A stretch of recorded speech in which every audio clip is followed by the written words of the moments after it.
अस्सलामु अलैकुम वरहमतुल्लाहि वबरकातुहू। जी हाँ दोस्तों, उम्मीद है कि आप तमामी हजरात खैर आफियत से होंगे, तमामी लोग अच्छे होंगे। बिहार के सीनियर सिटीज़न या वृद्धा पेंशन धारकों के लिए बड़ी खुशखबरी। अब आपका पेंशन बढ़ेगा, 3200 रुपये पेंशन आपको मिलेगा। ये कहाँ से अपडेट निकल कर आ रही है और इसको लेकर सरकार ने क्या कहा है, पूरी जानकारी आज मैं आपको इस वीडियो के अंदर बताऊंगा।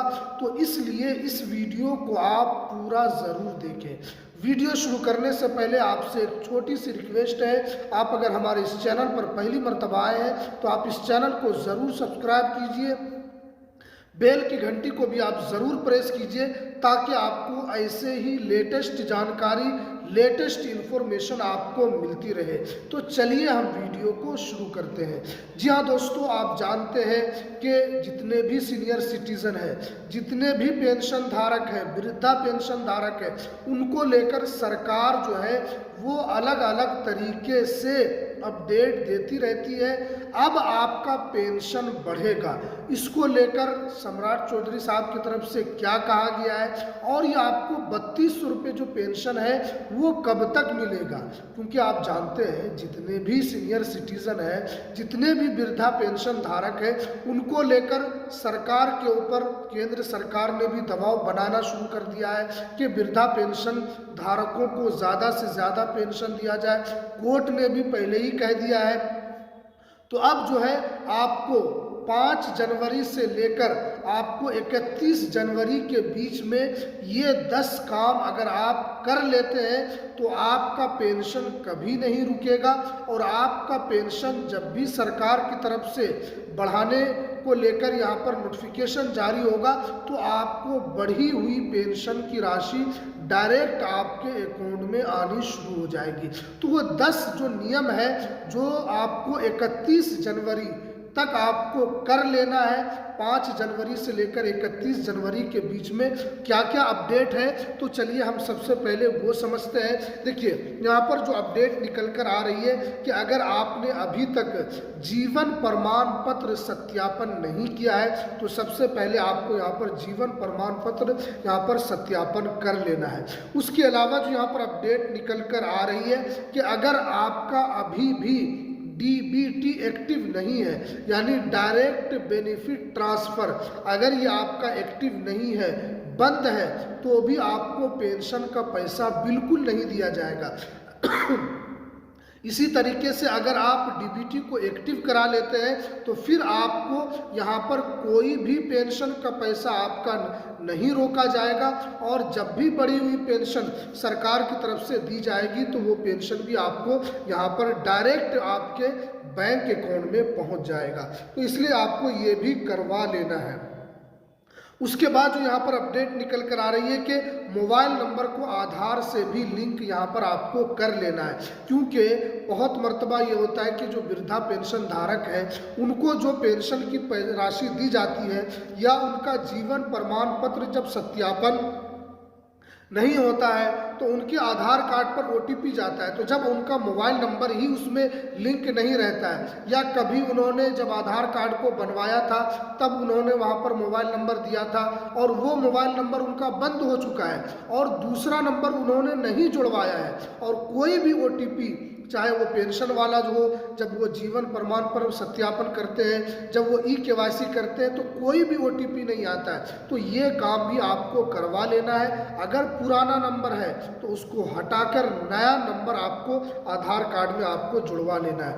ये आपके लिए ज़रूरी सब चीज़ें हैं जो आपको कर लेना है, क्योंकि अगर आप ये नहीं करेंगे तो आपका पेंशन बंद हो सकता है। उसके अलावा यहाँ पर जो बताया जा रहा है कि बैंक में आपको ई-केवाईसी ज़रूर अपडेट करवा लेना है। क्योंकि बहुत मर्तबा होता है कि आप 6 महीना, साल भर, 2 साल, 3 साल तक जब आप कुछ भी वहाँ पर डॉक्यूमेंट्स जमा नहीं करते हैं तो आपका क्या होता है कि ई-केवाईसी हट जाता है। तो आपको क्या करना है कि एक मर्तबा अपने बैंक में विजिट करना है और बैंक में आपको पूछना है, जिस भी बैंक का आपका खाता है उसके ब्रांच में जाना है, उनसे पूछना है कि आपका ई-केवाईसी यहाँ पर अपडेट है या नहीं है। अगर वो बताएंगे नहीं है तो आपको बैंक में ई-केवाईसी को भी ज़रूर अपडेट करवा लेना है। उसके अलावा जो अपडेट निकल कर आ रही है कि मरने के बाद पेंशन को बंद कराना ज़रूरी होगा। देखिए बहुत मर्तबा ये होता है कि जो भी पेंशन धारक है वो पेंशन तो उठाते रहते हैं, चाहे वो पेंशन 10 साल 15 साल जितना भी साल पेंशन उठाए, लेकिन क्या होता है कि बहुत मर्तबा जो पेंशन धारक है उनकी मृत्यु होने के बाद भी उनका पेंशन लोग उठाते रहते हैं और वो ये समझते हैं कि सरकार को पता ही नहीं है। तो सरकार ने अब इसके ऊपर कार्रवाई शुरू कर दी है और यहाँ पर जो बताया जा रहा है कि मरने के बाद फिर भी अगर कोई आदमी या उसके घर वाले पेंशन लेते हुए पकड़े जाते हैं तो पेंशन का जो पैसा है तो उसका तो रिकवरी किया ही जाएगा, उसके बाद आपको जुर्माना भी देना पड़ सकता है। तो इसलिए जैसे ही आपके घर में जो पेंशन धारक है जो पेंशन उठा रहे थे और अब उनकी मृत्यु हो गई है तो आपको भूल कर भी आपको पेंशन नहीं लेना है, बल्कि आपको जाकर पेंशन बंद करवा देना है। उसके अलावा जो अपडेट निकल कर आ रही है कि कोई विधवा पूर्ण शादी करने पर आपको पेंशन को बंद कराना होगा। देखिए बहुत सारी विधवा जो है वो जब तक शादी नहीं करती है, उनके जो पहले हस्बैंड है उनकी मृत्यु हो गई और वो क्या है कि वो पेंशन का उन्होंने अप्लाई कर दिया और वो पेंशन उठा भी रही है और वो सही उनकी ज़िंदगी गुजर भी रही है। फिर क्या होता है कि अचानक वो दूसरी शादी कर लेती है, तो इस सूरत में क्या होगा कि उनको यहाँ पर जो शादी से पहले जो वो विधवा का पेंशन उठा रही थी उनको अब यहाँ पर बंद कराना होगा, क्योंकि सरकार ने जो है यहाँ पर अब जो है कार्रवाई शुरू कर दी है। इन सब लोगों की जांच हो रही है, इन लोगों की पहचान की जा रही है कि कौन लोग इस तरीके से कर रहे हैं कि जो फिर शादी करने के बाद भी विधवा के नाम पर वो पेंशन की राशि को उठा रहे हैं। उसके अलावा जो यहाँ पर अपडेट निकल कर आ रही है कि अब आप पेंशन अकाउंट में कोई भी बैंक अकाउंट अब आप ऐड कर सकते हैं। देखिए बहुत मर्तबा ये होता है कि आप कोई पंजाब नेशनल बैंक में आप पैसा ले रहे थे तो उसमें क्या है कि आप चाहते हैं कि हम कोई स्टेट बैंक में पैसा उठाएं या हम यूनियन बैंक में पैसा लें क्योंकि हमें वहीं पर ज़्यादा सुविधा मिलती है, हम यूको बैंक में पैसा उठाएं। तो अब आप बहुत ही आसानी के साथ अपने बैंक को चेंज कर सकते हैं और अब जो चेंज करने में आपको कोई परेशानी नहीं होगी। सरकार ने इसको लेकर साफ बता दिया है कि जिस भी पेंशन धारक को जिस अकाउंट में पैसा लेना है वो उस अकाउंट को उसके अंदर अपडेट करा सकता है, वो पैसा उसके उन्हीं के अकाउंट में डाला जाएगा। ये यहाँ पर सुविधा दी गई है। तो आपको अगर ऐसा लगता है कि हम दूसरे अकाउंट में पैसा लें तो आप इसको चेंज भी करवा सकते हैं। उसके अलावा यहाँ पर बताया जा रहा है कि दिव्यांग पेंशन के सर्टिफिकेट की जाँच होगी। देखिए दिव्यांग जो है उनको पैसा मिलता है कि अगर वो 30% 40% अगर वो उनके अंदर दिव्यांगता है, अगर डिसेबिलिटी है तो वो पेंशन का पैसा उठा सकते हैं। लेकिन बहुत लोग ऐसे हैं कि 5% वो दिव्यांग है या 10% दिव्यांग है तो वो दिव्यांग के श्रेणी में नहीं आएगा। अगर वो पैसा ले रहे हैं तो वो गलत कर रहे हैं।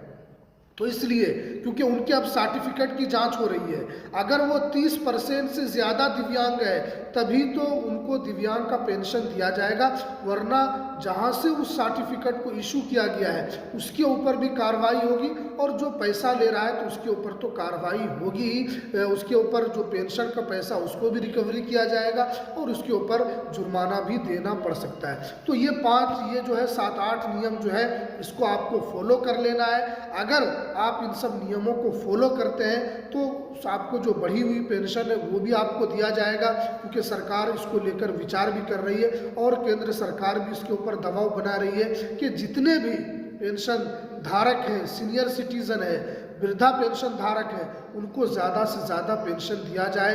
2500 रुपये तक पेंशन बढ़ाने की बात हो रही है और 3200 रुपये तक भी पेंशन बढ़ाने की बात हो रही है। तो अब देखते हैं कि इसको लेकर क्या अपडेट और निकल कर आती है। लेकिन आपको ये 7-8 जो नियम हमने बताया इसको ज़रूर फॉलो करना है, आपका पेंशन का पैसा नहीं रुकेगा और जो बढ़ी हुई पेंशन की राशि वो भी आपको यहाँ पर मिलती रहेगी। तो चलिए हमें दीजिए इजाज़त, फिर मिलते हैं किसी नेक्स्ट वीडियो में नई अपडेट के साथ।